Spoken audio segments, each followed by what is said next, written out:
ರಸ್ತೆನಲ್ಲಿ ಹೋಗೋ ಸಂದರ್ಭದಲ್ಲಿ car bike touch ಆಗ್ತಾ ಇರುತ್ತೆ. ಕೆಲವೊಂದು ಸಂದರ್ಭದಲ್ಲಿ ಕೆಲವರು ಬಿಟ್ಬಿಡ್ತಾರೆ, ಹೋಗ್ಲಿ ಬಿಡು ಅಂತ. ಇನ್ನು ಕೆಲವರು ಏನೋ ಸ್ವಲ್ಪ ತೊಂದರೆ ಆಗಿದೆ, ಏನೋ ಮಾಡಿಕೊಡಿ, ನ್ಯಾಯ ಕೊಡಿ ಅಂತ ಹೋಗ್ತಾರೆ.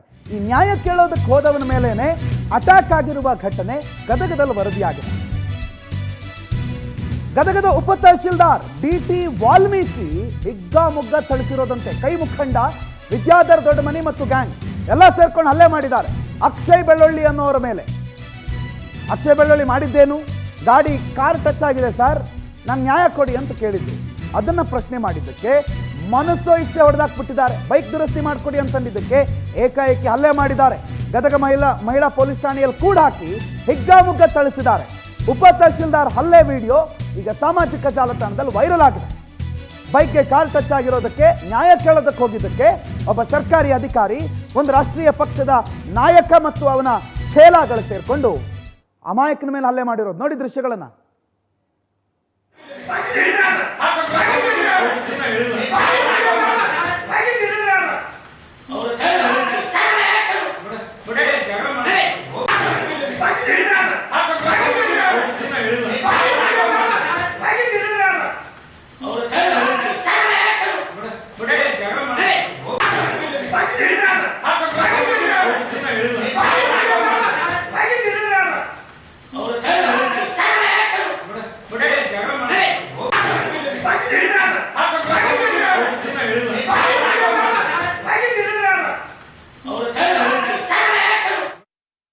ಮುಖಂಡ ಅಂತೆ, ಇನ್ನೊಬ್ಬ ಅಲ್ಲಿನ ಉಪ ತಹಶೀಲ್ದಾರ್ ಅಂತೆ. ಇವ್ರಿಗೆಲ್ಲ ಉಪ ತಹಶೀಲ್ದಾರ್ ಹುದ್ದೆ ಕೊಟ್ಟು ಇಲ್ಲಿ ಕೂರಿಸಿದೀವಿ, ಸರ್ಕಾರಿ ಸಂಬಳ ಸಿಗುತ್ತೆ.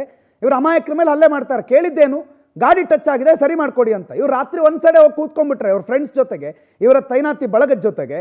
ಆ ಬೈಕನ್ನ ಹೊಸ ಬೈಕ್ ಕೊಳ್ಳುವಷ್ಟು ಖರ್ಚು ಮಾಡ್ತಾರೆ. ಅಷ್ಟು ದುಡ್ಡಿರೋರಿಗೆ ಒಂದು ಸಣ್ಣ ಹುಡುಗನ ಒಂದು ಸಣ್ಣ ಗಾಡಿನ ರೆಡಿ ಮಾಡ್ಕೊಡೋದಕ್ಕಾಗಿಲ್ಲ. ಕೇಳಿದ್ದಕ್ಕೆ ಪೊಲೀಸ್ ಸ್ಟೇಷನ್ ಕರ್ಕೊಂಬಂದು ಹಲ್ಲೆ ಮಾಡ್ತಾರೆ. ಏನು ಪೊಲೀಸ್ ಸ್ಟೇಷನ್ ಇವ್ರ ಅಪ್ಪನ ಮನೆ ಆಸ್ತಿನ? ಇವನು ಕಾಂಗ್ರೆಸ್ ಮುಖಂಡ ಆಗಿ ರಾಜ್ಯದಲ್ಲಿ ಕಾಂಗ್ರೆಸ್ ಸರ್ಕಾರ ಬಂತು ಅಂತಂದ್ರೆ ಪೊಲೀಸ್ ಸ್ಟೇಷನಲ್ಲಿ ಯಾರಿಗೆ ಬೇಕಾದ್ರೂ ಬಂದು ಕರ್ಕೊಂಬಂದು ಹೊಡಿಬಹುದಾ? ಏನು ಇವರು ಉಪ ತಹಶೀಲ್ದಾರ್ ಏನು ಸರ್ಕಾರ ಸೇವೆನಲ್ಲಿದ್ದಾರೆ? ಇವ್ರು ಯಾರ್ದೋ ಪೊಲಿಟಿಕಲ್ ಸೇವೆನಲ್ಲಿದ್ದಾರಾ? ಶಿವು ಹಲ್ಲೆ ಒಳಗಾದ ಯುವಕ ನಮ್ಮ ಜೊತೆಗೆ ಈಗ ಫೋನ್ ಸಂಪರ್ಕದಲ್ಲಿದ್ದಾರೆ. ಶಿವು ಆರಾಮಿದ್ದೀರಿ ಅಂತ ನಾವು ಭಾವಿಸ್ತೀವಿ. ಶಿವು ಆರಾಮಿದ್ದೀರಿ ಅಂತ ನಾನು ಅನ್ಕೋತೀನಿ. ಏನಾಯ್ತು ಶಿವು? ಇದು ಆಕ್ಚುಲಿ ಬೈಕಲ್ಲಿ ಹೋಗ್ತಾ ಇದ್ದೆ, ಕಾರ್ನವ್ರು ಬಂದು ನಂಗೆ ಟಚ್ ಮಾಡಿದ್ರು ಸರ್. ಫಸ್ಟ್ ಅವ್ರಿಗೆ ಕೇಳೋಣ ಅಂತಂದ್ರೆ ಅವರು ಸೀದಾ ರಿಜಿಸ್ಟರ್ ಆಫೀಸಿಗೆ ಹೋದ್ರು ಸರ್. ಓಕೆ, ನಾನು ಅವ್ರು ಫಾಲೋ ಮಾಡ್ಕೊಂಡು ಅವ್ರ ಹಿಂದೆ ಹೋದೆ ಸರ್, ಫ್ರೆಂಡ್ಸ್ಗೆ ಫೋನ್ ಮಾಡ್ಕೊಂತ. ಆಮೇಲೆ ತಹಸೀಲ್ದಾರ್ ಆಫೀಸ್ಗೆ ಹೋದ್ಮೇಲೆ ಸರ್ ಅವ್ರ ಜೊತೆ ಇರೋರು ಸಹಚರರು ಅವ್ರು ಬಂದು ಅವರೆಲ್ಲ ಮಾತಾಡ್ತಿದ್ರು ಸರ್. ಆಮೇಲೆ ಅವ್ರನ್ನ ನನಗ್ ಬುದ್ಧಿದವ್ರನ್ನ ಕಾರ್ನ ಹೆಸರು ಕೇಳ್ತಾ ಇದ್ವಿ ಸರ್. ಅವ್ರು ನಿಮ್ಮ ಹೆಸರು ಏನ್ ಸರ್, ಕೇಸ್ ಮಾಡ್ಬೇಕು ಇಲ್ಲ ಗಾಡಿ ರಿಪೇರಿ ಮಾಡಿಸ್ಕೊಡ್ರಿ ಅಂತ ಇಷ್ಟು ಕೇಳ್ತಾ ಇದೀವಿ ಸರ್. ಅವ್ರು ಯಾವ್ದು ತರನು ರೆಸ್ಪಾನ್ಸ್ ಮಾಡಲಾರ್ದ ಇವ್ರು ಹೇಳ್ತಾ ಇದಾರೆ ಸರ್, ಥರ್ಡ್ ಪಾರ್ಟಿ ಅವ್ರ ನೇಮ್ ಹೇಳ್ತಾ ಇದಾರೆ.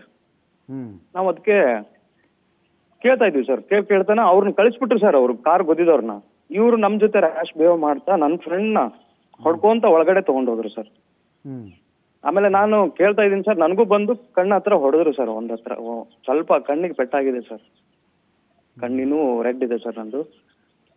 ಹೇಳಿದಕ್ಕೆ ಇಷ್ಟೆಲ್ಲ ಮಾಡಿದ್ದಾರೆ ಸರ್. ಕಂಪ್ಲೇಂಟ್ ಕೊಟ್ರಾ? ನಾವು ಸರ್ ಕಂಪ್ಲೇಂಟ್ ಇವಾಗ ಮಾಡ್ಬೇಕು ಸರ್. ಇವಾಗ ಗಾಡಿ ಟಚ್ ಆಗಿರೋ ಕಂಪ್ಲೇಂಟ್ ಮತ್ತೆ ಹಲ್ಲೆ ಮಾಡಿರೋ ಕಂಪ್ಲೇಂಟ್. ಹಲ್ಲೆ ಮಾಡಿರೋರು ಯಾರು? ಉಪ ತಹಶೀಲ್ದಾರ್ ಅಂತ ಹೇಳ್ತಾರೆ, ಯಾರೋ ಕಾಂಗ್ರೆಸ್ ಮುಖಂಡ ಅಂತ. ಹೌದು ಸರ್, ಹೌದು ಸರ್, ಉಪ ತಹಶೀಲ್ದಾರ್ ಅಂತ ಹೇಳ್ತಾ ಇದಾರೆ ಸರ್, ನಮಗೂ ಗೊತ್ತಿರೋ ಪ್ರಕಾರ. ಬಟ್ ನಮ್ಗೆ ಅಲ್ಲಿ ಇನ್ಸಿಡೆಂಟ್ ಆಗೋವಾಗ ನಮ್ಗೆ ಯಾರು ಗೊತ್ತಿಲ್ಲ ಸರ್. ಅಂದ್ರೆ ವಿತಿನ್ 20 ಮಿನಿಟ್ಸ್ ಅಲ್ಲಿ ಇದೆಲ್ಲ ಆಗಿದೆ. ಯಾವಾಗ? ನಾವು ಹೌದು ಸರ್, ನಿನ್ನೆ 7:30, 8 o'clock within that time sir. ಸುಮಾರು ಹೊತ್ತಾಯ್ತು, ಬೆಳಗ್ಗೆ ಆಗಿದೆ ಆಲ್ರೆಡಿ. ನೀವು ಇನ್ನೂ ಕಂಪ್ಲೇಂಟ್ ಮಾಡಿಲ್ಲ. ಹೋಗಿ ಕಂಪ್ಲೇಂಟ್ ಮಾಡಿ. ನಮ್ ಕೆಲಸ ನಾವು ಮಾಡ್ತೀವಿ, ನಿಮ್ ಕೆಲಸ ನೀವೇನ್ ಮಾಡಿ. ಅವ್ರಿಗೇನಾಗತ್ತೆ ಅದಾಗತ್ತೆ, ಡೋಂಟ್ ವರಿ. ಹೌದು ಸರ್, ಇದಾಗ್ಲೇಬೇಕು ಸರ್ ಈಗ. ಯಾಕಂದ್ರೆ ನಾವು ಏನು ಮಾಡ್ದೇನೆ ಅವ್ರ ಕಡೆಯಿಂದ ಗಾಡಿನೂ ಡ್ಯಾಮೇಜ್ ಸರ್, ನಾವು ಡ್ಯಾಮೇಜ್, ಇವನ್ ನನ್ನ ಫ್ರೆಂಡು ಡ್ಯಾಮೇಜ್ ಸರ್. ನಾವೇನು ಇರೆಸ್ಪೆಕ್ಟಿವ್ ಆಗಿ ಮತ್ತೆ ಒಬ್ರು ಕಾನ್ಸ್ಟೇಬಲ್ ಇದ್ರೂನು ಕೂಡ ಅವರೇ ಬಂದು ನಮ್ಗೆ ಕಳ್ಸಿಕೊಟ್ಟಿದ್ರು ಸರ್. ನಿಂದಿರ್ಬೇಡಿ ಇಲ್ಲಿ ಹೋಗಿ ಅಂತ. ಆ ಕಾರ್ನವ್ರನ್ನು ಕಳ್ಸಿಕೊಟ್ರು, ನಮ್ಮನ್ನು ಕಳ್ಸಿಬಿಟ್ರು ಸರ್. ಶಿವ್ ಡೋಂಟ್ ವರಿ, ನೀವು ಕಂಪ್ಲೇಂಟ್ ಕೊಡಿ. ಒಂದು ಮಾಧ್ಯಮವಾಗಿ ನಿಮ್ಮ ಜೊತೆಗೆ ನಾವು ಇರ್ತೀವಿ. Thank you so much Power TV ಜೊತೆಗೆ ಮಾತನಾಡಿದ್ದಕ್ಕಾಗಿ.